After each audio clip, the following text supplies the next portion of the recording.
सबसे पहले तो हमें ये समझना जरूरी है कि हमेशा कभी आपने ऑब्जर्व किया है कि जब भी क्वेरी किसी की भी आती है, चाहे ग्रुप्स में हो, नेटवर्क ग्रुप्स में या कहीं पे भी आपको कोई भी पर्सन मिलेगा, वो हमेशा क्या सवाल पूछेगा कि क्या अब खरीदना बनता है।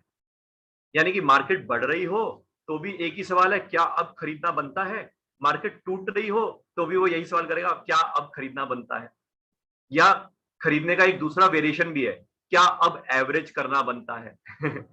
इसका मतलब यह है कि पहले हमें इसको अपने माइंड में सेट राइट करना पड़ेगा कि हमारे दिमाग में फ्रंटलाइन मीडिया, सोशल मीडिया, हर जगह या ब्रोकर्स, इन सारों ने हमारे दिमाग में डाला है कि हमें हमेशा बाइंग ही करनी है, हमें हमेशा एवरेजिंग ही करनी है। क्यों?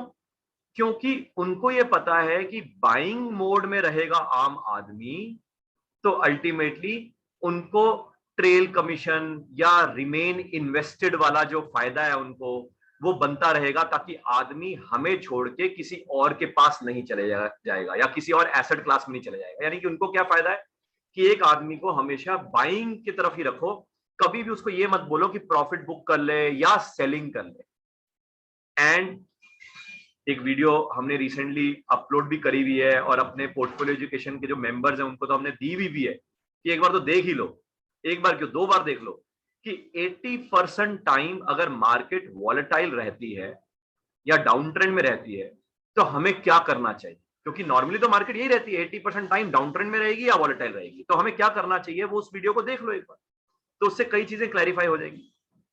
इसलिए नॉर्मली सबसे पहले तो ये सवाल ही गलत होता है हर बार, क्योंकि सवाल क्या आता है कि क्या अब बाइंग बनती है। यार ये क्यों नहीं पूछता कि यार प्रॉफिट बुक कर लें, सेल कर लें। मतलब बार बार जब मैं नेटवर्क ग्रुप्स में डालता भी हूँ कि जी आप प्रॉफिट बुक कर लो, any rise in prices to book profits, portfolio को लाइटन कर लो, वगैरह वगैरह। मगर लोगों का माइंडसेट क्या होता है कि नहीं जी प्रॉफिट बुक करेंगे तो टैक्स लग जाएगा, ऐसा करते हैं कोई बात नहीं, नीचे आएगा फिर दोबारा ऊपर आ ही जाएगा। मतलब अपॉर्चुनिटी प्रॉफिट छोड़ना चाहते हैं टैक्स के चक्कर में। आई डोंट नो क्या थॉट प्रोसेस माइंड में डाल रखा है। टैक्स भी अगर चले जाएगा तो एक प्रोपोर्शन टैक्स चला जाएगा, बाकी तो प्रॉफिट तो बुक करके आपके घर में ही आएगा, फिर दोबारा सस्ते में दोबारा खरीद लेना। मगर वो माइंडसेट नहीं बन पाता लोगों का, आम आदमी का। अब आता है कि अगर बाइंग करना भी है, लेट अस से अगर कोई कहे कि सर बाइंग इसमें कर लूं या एवरेजिंग कर लूं, पॉइंट ये है कि मैं उसके साथ साइकोलॉजिकली मैच ही नहीं कर सकता, क्योंकि मेरे को ये उसको समझाना बड़ा मुश्किल है without he been associated with us in portfolio education services. Unless and until वो इसमें ज्वाइन करता तब तक मैं समझा नहीं पाऊंगा कि भाई जो शेयर्स बुल के घर में हैं उनको ही बाइंग करना है, जो शेयर्स बियर के घर में हैं उनको बाइंग नहीं करना है। और बुल के घर में जो शेयर्स हैं अगर वो गिर रहे हो तो बहुत बढ़िया है, क्योंकि हमें अच्छे शेयर सस्ते मिल रहे हैं, प्रोवाइडेड वो बुल के घर में हो। और बियर के घर में अगर कोई शेयर्स हो, अगर बढ़ रहे हो और आप फंसे हुए हो, तो ये बेल आउट अपॉर्चुनिटी है बाहर निकलने के लिए, रहने के लिए नहीं है। अब पॉइंट ये है ना, नॉर्मली अब ये मेरे को समझाना बड़ा मुश्किल है, क्यों? क्योंकि बुल का घर, बियर का घर, बुल के घर में या बियर के घर में ट्रेंडिंग बाय से है या ट्रेंडिंग सेल से चल रहा है। फिर विद इन ट्रेंडिंग बाय में क्या वो नॉन ट्रेंडिंग बाय से चल रहा है या नॉन ट्रेंडिंग सेल से चल रहा है, या ट्रेंडिंग सेल के विद इन क्या वो नॉन ट्रेंडिंग बाय से चल रहा है या नॉन ट्रेंडिंग सेल से चल रहा है। ये सब बातें हम धीरे धीरे करके पोर्टफोलियो एजुकेशन सर्विसेज में सीखते हैं। क्योंकि आइडिया ये है कि लोग जो बाइंग या एवरेजिंग की बात करते हैं ना, वो नॉर्मली उन शेयर्स के ऊपर पूछते हैं जिसमें या तो वो एग्जिस्टिंग फंसे हुए होते हैं।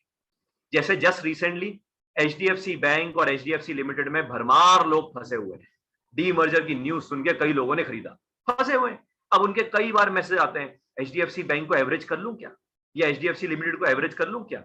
या कई लोग कोटक बैंक में फंसे हुए हैं, या कई लोग कई ऐसे शेयर्स में फंसे हुए। पहले एक जमाने में यस बैंक में लोग कई फंसे हुए थे और वो कई बार हमेशा एवरेजिंग ही करते रहे, क्योंकि उनको सिर्फ बाइंग सिखाई गई।